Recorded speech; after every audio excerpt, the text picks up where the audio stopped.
उनके खिलाफ प्रदर्शन करने लगे। इस मामले ने तब और तूल पकड़ लिया जब भीम आर्मी के प्रमुख चंद्रशेखर रावण ने इस पर अपनी तीखी प्रतिक्रिया दी। कहा जा रहा है कि विजय ने अपने भाषण में ऐसा कुछ कहा जिससे बाबा साहेब का अपमान हुआ।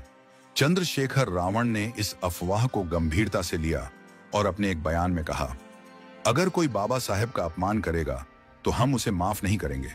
यह लड़ाई विचारधारा की है और हम बाबा साहेब के आदर्शों पर कोई समझौता नहीं करेंगे। सोशल मीडिया पर यह मुद्दा इतना गर्मा गया कि ऐसा लगने लगा जैसे विजय थलापति ने वाकई में कोई गंभीर गलती कर दी है। लोग सवाल उठाने लगे कि एक तरफ विजय बाबा साहेब और पेरियार का नाम लेते हैं और दूसरी तरफ उनके खिलाफ ऐसा बयान कैसे दे सकते हैं। क्या यह उनकी राजनीति का असली चेहरा है या फिर यह किसी साजिश का हिस्सा है?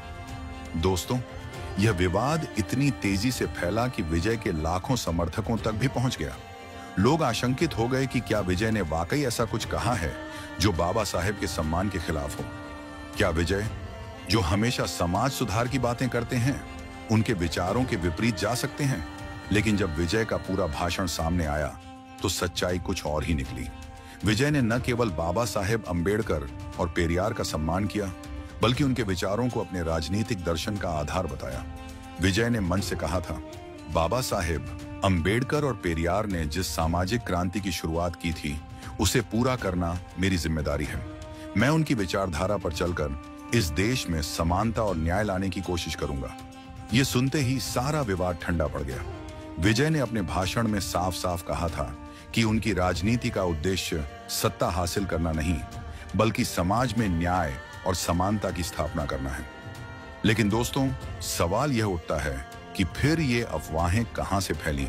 क्या यह किसी साजिश का हिस्सा था ताकि विजय थलापति और चंद्रशेखर रावण जैसे दो बड़े नेताओं के बीच मतभेद पैदा किए जा सकें?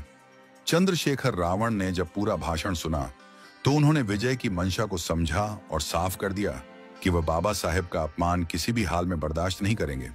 लेकिन विजय ने जो कहा वह उनके विचारों के प्रति सम्मान ही था। तो दोस्तों, इस पूरे प्रकरण से हमें यह सीख मिलती है कि अफवाहों पर बिना सच्चाई जाने यकीन करना कितना खतरनाक हो सकता है। विजय थलापति और चंद्रशेखर रावण दोनों ही समाज में बदलाव लाने की बात करते हैं। क्या ऐसी अफवाहें उनके उद्देश्यों को कमजोर करने की कोशिश नहीं है? इस पर आपकी क्या राय है? कमेंट में जरूर बताएं। और अगर आप मानते हैं कि इस तरह की साजिशों का पर्दाफाश करना जरूरी है तो इस वीडियो को ज्यादा से ज्यादा शेयर करें और हमारे चैनल MR अंबेडकर को सब्सक्राइब करें।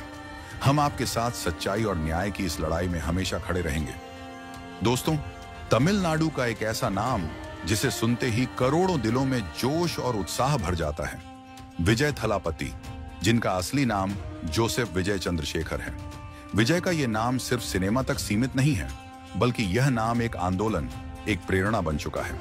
90 के दशक में एक साधारण अभिनेता के रूप में अपने करियर की शुरुआत करने वाले विजय ने अपनी कड़ी मेहनत, अद्भुत अभिनय और अपने दमदार व्यक्तित्व के बल पर तमिल सिनेमा में ऐसा मुकाम हासिल किया कि लोग उन्हें थलापति यानी नेता के नाम से पुकारने लगे।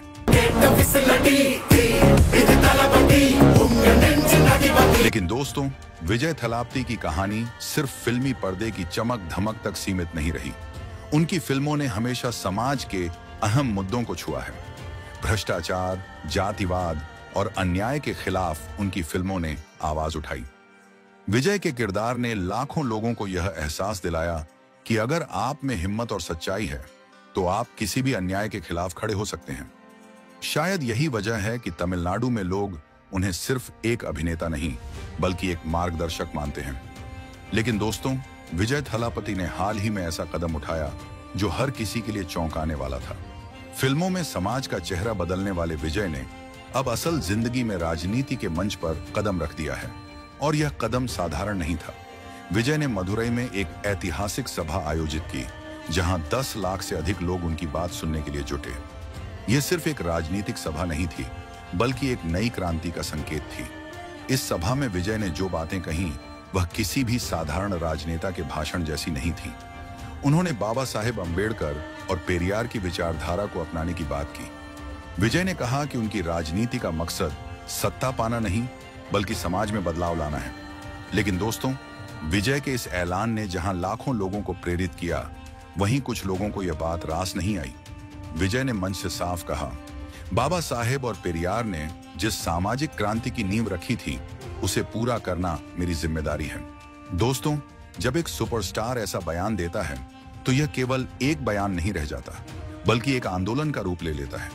विजय के इस बयान ने न केवल उनके समर्थकों के दिलों में जगह बनाई, बल्कि उनके खिलाफ अफवाहें और विवाद भी खड़े कर दिए।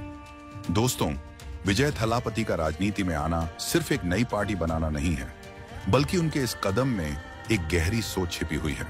उन्होंने अपने भाषण में कहा, राजनीति का मकसद सत्ता पाना नहीं, बल्कि समाज में बदलाव लाना होना चाहिए। मैं उन लोगों के लिए राजनीति में आया हूं जिनकी आवाज सदियों से दबाई गई है। उनके इन शब्दों ने लाखों लोगों के दिलों को छू लिया।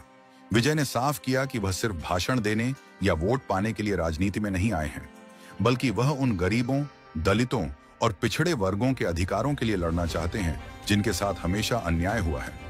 उन्होंने मंच से जातिवाद, भेदभाव और असमानता के खिलाफ खुलकर अपनी बात रखी। उन्होंने अपने भाषण में ऐसे सवाल उठाए जो हर किसी को सोचने पर मजबूर कर दें। क्या हमारे समाज में आज भी समानता है? क्या हर व्यक्ति को उनके अधिकार मिले हैं? क्यों अभी भी गरीबों और दलितों को उनके हिस्से का न्याय नहीं मिलता? विजय ने कहा, यह वक्त है जब हमें इन सवालों का जवाब ढूंढना होगा। अगर हम आज नहीं खड़े हुए तो कब खड़े होंगे? क्या हम अपने बच्चों को वही भेदभाव भरा समाज देकर जाएंगे? विजय ने बाबा साहेब अम्बेडकर और पेरियार के विचारों को अपने जीवन का मार्गदर्शक बताते हुए यह स्पष्ट कर दिया कि उनकी राजनीति का आधार ही इन महापुरुषों की शिक्षाओं पर टिका है। उन्होंने कहा कि अगर सत्ता उनके हाथ आएगी तो वह इसे गरीबों और पिछड़ों के उत्थान के लिए इस्तेमाल करेंगे। विजय ने समाज में शिक्षा, समानता और भाईचारे को बढ़ावा देने की बात कही। उन्होंने कहा, यह लड़ाई सत्ता की नहीं, समाज की है। हमें यह तय करना होगा कि हम किस तरफ खड़े हैं, उन लोगों के साथ जो समाज को तोड़ रहे हैं या उन विचारों के साथ जो समाज को जोड़ते हैं। दोस्तों, विजय थलापति का राजनीति में कदम रखना एक नई उम्मीद की किरण की तरह है। यह सिर्फ एक नेता का उभरना नहीं है, बल्कि यह एक आंदोलन है जो हमें सोचने पर मजबूर करता है। विजय ने अपने भाषण से यह साफ कर दिया कि वह समाज को बदलने आए हैं, न कि सत्ता के लिए राजनीति करने। लेकिन अब सवाल यह उठता है, क्या विजय का यह सपना सच होगा? क्या वह सच में बाबा साहेब और पेरियार के विचारों को आगे बढ़ा पाएंगे, या फिर राजनीति की कड़ी चुनौतियों में उनका यह प्रयास कहीं दबकर रह जाएगा? यह सवाल आपसे है। क्या आप इस बदलाव का हिस्सा बनना चाहेंगे? क्या आप चाहते हैं कि समाज में जो सुधार बाबा साहेब ने शुरू किया था, उसे विजय जैसे लोग आगे बढ़ाएं? अगर आप भी मानते हैं कि विजय का यह कदम सही दिशा में है और बाबा साहेब के विचार आज भी प्रासंगिक हैं, तो इस वीडियो को ज्यादा से ज्यादा शेयर करें, अपनी राय कमेंट में लिखें और हाँ, MR अम्बेडकर चैनल को सब्सक्राइब करना न भूलें, क्योंकि हम आपके लिए लाते हैं ऐसे ही जानकारीपूर्ण और प्रेरणादायक वीडियो। दोस्तों, यह सिर्फ एक वीडियो नहीं, बल्कि एक आंदोलन का हिस्सा है। अगर आप इस बदलाव में साथ देना चाहते हैं तो इसे ज्यादा से ज्यादा लोगों तक पहुंचाएं। बाबा साहेब के विचारों को हर घर तक पहुंचाना ही उन्हें सच्ची श्रद्धांजलि होगी। दोस्तों, आपके लिए एक खास तोहफा है। हमने व्हाट्सएप चैनल शुरू किया है जहां आपको बाबा साहेब के विचारों, दलित समाज से जुड़ी सच्ची खबरें और सामाजिक बदलाव की प्रेरक कहानियां सबसे पहले मिलेंगी। ये चैनल सिर्फ एक प्लेटफॉर्म नहीं, बल्कि आपके और हमारे बीच का सीधा पुल है, जहां विचार साझा होंगे और क्रांति की शुरुआत होगी। लेकिन रुकिए, इससे भी जरूरी बात यह है कि यह वीडियो पूरा देखकर ही जाए। आधा अधूरा ज्ञान आपको सही दिशा में नहीं ले जाएगा। इसलिए हर बात को ध्यान से सुनिए और समझिए। क्या आप वाकई बदलाव का हिस्सा बनना चाहते हैं? तो वीडियो के अंत तक बने रहें, क्योंकि अंतिम हिस्से में आपके लिए एक बेहद खास संदेश है। और हाँ, अगर आप चाहते हैं कि एक व्हाट्सएप ग्रुप भी बनाया जाए जहां आप सीधे मुझसे और अपने जैसे विचारधारा वाले लोगों से जुड़ सके, तो नीचे कमेंट में अपनी राय जरूर दें। तो अब क्या करें? डिस्क्रिप्शन में दिए गए लिंक पर क्लिक करें, हमारे व्हाट्सएप चैनल को फॉलो करें और समाज में बदलाव का हिस्सा बने। याद रखिए, एक सही कदम आपकी और समाज की सोच बदल सकता है।